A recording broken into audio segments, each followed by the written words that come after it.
বন্ধুরা, আমাদের উদ্দেশ্য এখন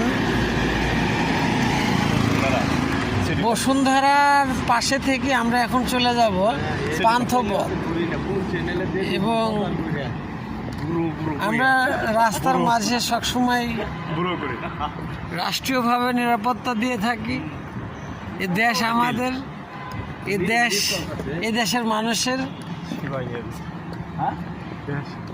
মনে রাখবেন, অর্থ নয় সেবাই আমাদের লক্ষ্য, অর্থ নয় সেবাই আমাদের লক্ষ্য।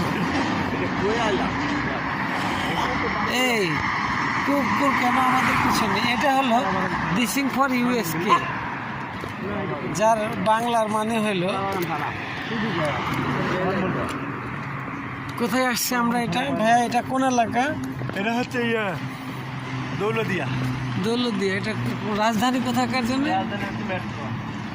ও, মেট্রো রাজধানী। এত বড় বড় বিল্ডিং কেন ভাইয়া ঢাকা শহরে? ভাইয়া,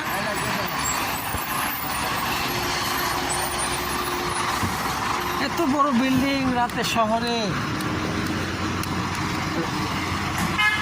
কম্পিউটার নেডো, এটা হলো নেডো না? নো ব্রো, একটু যেতে হবে। মজার একটা জায়গা। কিসের জবাবদিহিতামূলক? আমরা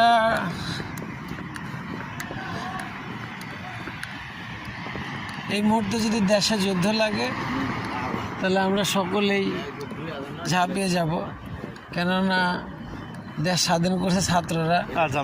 না, একটু এগিয়ে যেতে হবে, ওই মাঝপথ থেকে আবার ফিরে আসবে। মজার একটা জায়গা, এই জায়গাটা খুব পরিচিত লাগছে। আরে ভাই দাঁড়ান, আসেন। কে ভাই, এই আমরা বিশেষ আপনারা আসেন না। কি জায়গা, মনোরম পরিবেশ, সুন্দর। হ্যাঁ ভাই, আসেন, একটু হাঁটে আসি। মজার জায়গা, উপকার আছে ভাই। মজার একটা জায়গা ভাই। এখানে আপনি কিছু বলবেন না, জাস্ট আপনি বলা নয়, ডিউটি পোস্ট করে আমার, আমি আসছি কই। আরে ভাই, আপনি পোস্ট বলছেন কেন? আপনি আসেন। আমরা কোথায় আছি এখন ভাইয়া? দৌলতদিয়া না? এখানে কি যেন পাওয়া যায়?